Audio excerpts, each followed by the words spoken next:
आज दिल्ली की अदालत पर सभी की निगाहें टिकी हुई थीं। लालू प्रसाद यादव, तेजस्वी यादव को लेकर कोर्ट ने आईआरसीटीसी घोटाले में उनके खिलाफ केस चलाने को मंजूरी दे दी। सियासी तौर पर यह लालू परिवार के लिए बड़ा झटका है। आपको बताते चले, लेकिन आज इसी बड़ी खबर पर भारी पड़ गई एनडीए और महागठबंधन में सीटों को लेकर चल रही उठापटक की खबर। कल सीटों का बंटवारा हुआ तो लगा कि सब कुछ सामान्य है, सब खुशी खुशी सीट पाकर चुनाव की तैयारी में लग गए। लेकिन रात बीती और उसके बाद ऐसा बवंडर मचा कि आज एनडीए में सब एक दूसरे को मनाने में लगे रहे। महागठबंधन में भी आज दिन बीत गया, लेकिन गठबंधन की गांठ सुलझ नहीं पाई है। आगे बढ़ते हुए आपको बता दें, आज शाम को एनडीए की प्रेस कॉन्फ्रेंस होनी थी, लेकिन वो हो नहीं पाई। कहा यह जा रहा है कि जेडीयू के नेता नाराज हैं। इस नाराजगी के बीच जेडीयू ने अपने उम्मीदवारों को सिंबल देना शुरू कर दिया है। मांझी से लेकर कुशवाहा तक सीटों की संख्या से खुश नहीं है। जहां तक महागठबंधन की बात है तो वहां से लगातार सूत्रों के हवाले से खबरें निकलकर सामने आ रही हैं। आज दिन भर आरजेडी कांग्रेस नेताओं की मेल मुलाकात की चर्चा हुई, लेकिन कोई भी तस्वीर सामने नहीं आ पाई। गांठ यहां भी फंसी हुई है और ये गांठ खुलेगी कब, ये बड़ा सवाल बना हुआ है। इस बीच जनहित में आपको अब बिहार चुनाव को लेकर 10 ब्रेकिंग न्यूज आपके सामने रखते हैं। एनडीए में सीटों की संख्या बढ़ने के बाद सीटों पर पेंच फंस गया है। सीटों की संख्या को लेकर कुशवाहा, मांझी नाराज बताए जा रहे हैं। सीट बंटवारे से नाराज जेडीयू नेता पूर्व मंत्री जय कुमार सिंह का इस्तीफा हो गया है। बीजेपी 1.5 दर्जन विधायकों का टिकट काट सकती है, यह खबर आई है। महागठबंधन में सीट बंटवारा अब तक नहीं हो पाया है। कांग्रेस और वीआईपी में सीटों की संख्या पर सहमति नहीं बन पाई है।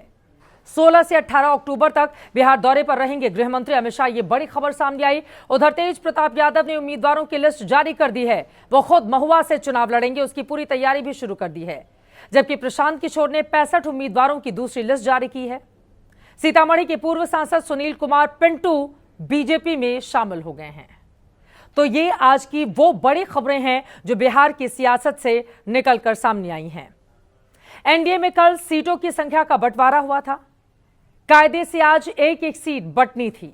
इसे लेकर एनडीए की शाम को ज्वाइंट प्रेस कॉन्फ्रेंस भी प्रस्तावित थी, जो हो ही नहीं पाई, क्योंकि पसंदीदा सीटों पर सत्ताधारी खेमे के अंदर कलह शुरू हो गई।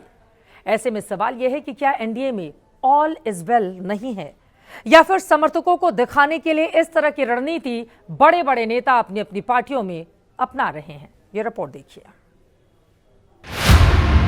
बीजेपी 101, जेडीयू 101, चिराग 29, मांझी 6, कुशवाहा 6। रविवार की शाम को कुछ इसी तरह से एनडीए में सीटों का बंटवारा हुआ। पहली बार जेडीयू और बीजेपी ने बराबर पर लड़ने का फैसला लिया। चिराग की बल्ले बल्ले हुई, लेकिन मांझी और कुशवाहा दिल से दुखी हो गए।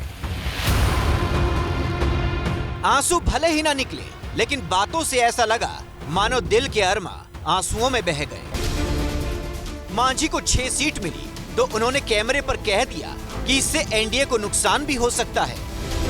24 घंटे के भीतर मांझी के 3 बयान देखिए। 6 सीट दे करके हमारे जो महत्व है उसको उन्होंने कम करके आंका है, जिसका हो सकता है कि खामियाजा भुगतना पड़े हमारे एनडीए को। कमज़ोर होगी ना होगी एनडीए के लोग समझें। हाँ, हमारी मांग 15 थी और उसके बाद वो लोग 6 दिए हैं। मन में दुख तो जरूर है। हम अपनी पार्टी की मान्यता दिलाने के लिए कहा था कि 8 सीट हमको चाहिए जीतने के लिए, कि जिससे हमको मान्यता प्राप्त हो जाए। मान्यता न प्राप्त होने के चलते हम लोग बहुत अपमानित हो रहे हैं। दुख तो है मन में, हमारे कार्यकर्ता भी दुखी हैं। मांझी लगातार नाराजगी भरे बयानों के बम फोड़ रहे थे तो उपेंद्र कुशवाहा ने सोशल मीडिया का सहारा लिया। पहले रविवार की रात लंबा चौड़ा पोस्ट लिखकर कम सीट मिलने पर समर्थकों से माफी मांगी और सुबह होते होते तंज भरी शायरी लिखी। कहा, आज बादलों ने फिर साजिश की, जहां मेरा घर था वहीं बारिश की। अगर फलक को जिद है बिजलियां गिराने की, तो हमें भी जिद है वहीं पर आशियां बसाने की। कुल मिलाकर कहानी ये है कि सीटों के ऐलान के चंद घंटे के भीतर एनडीए में आपसी कलह छन छन कर सामने आने लगी। मांझी और कुशवाहा जैसे 2 खिलाड़ी शब्दों के जरिए दबाव का नया राउंड शुरू कर चुके हैं। वैसे कैमरे पर कहा जा रहा है all is well. Upendra Kushwaha ji, Manjhi ji NDA गठबंधन के नेता हैं और मैंने कहा कि एनडीए गठबंधन पांडव के तरह चट्टानी एकता के साथ है। ऑल इज वेल और एनडीए जो है सबसे पहले अपना सीट शेयरिंग भी घोषित किया है। सीटों का समझौता हो गया है, एनडीए पूरी तरह कंफर्टेबल है। घर में शुरू हुई लड़ाई ने एनडीए के विरोधियों को मौका दे दिया है।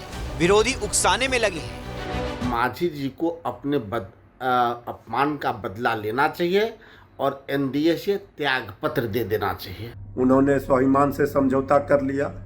आदरणीय मांझी जी को थोड़ा दिखानी चाहिए अपनी ताकत, हैसियत।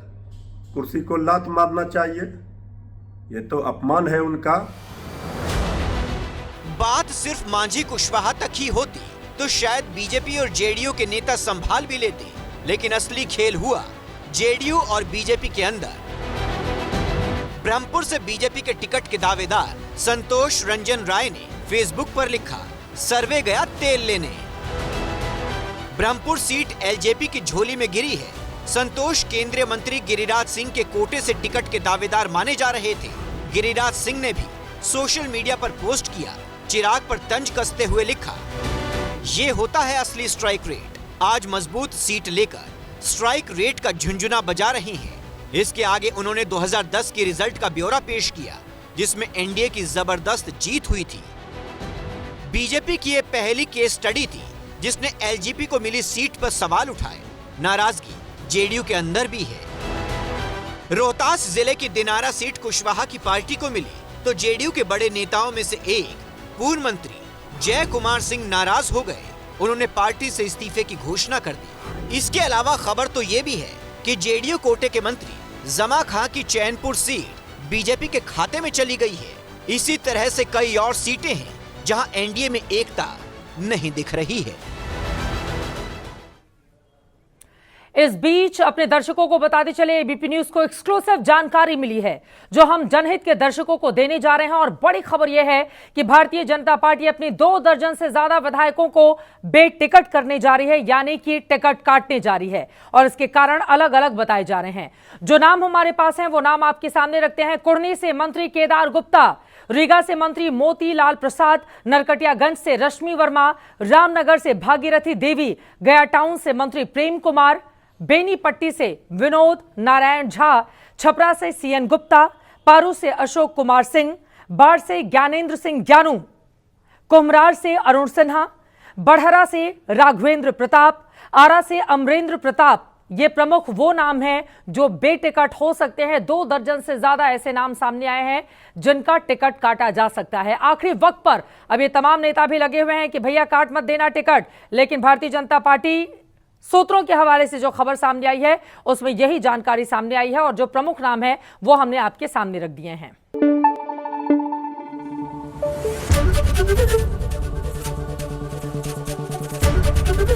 एबीपी न्यूज आपको रखे आगे।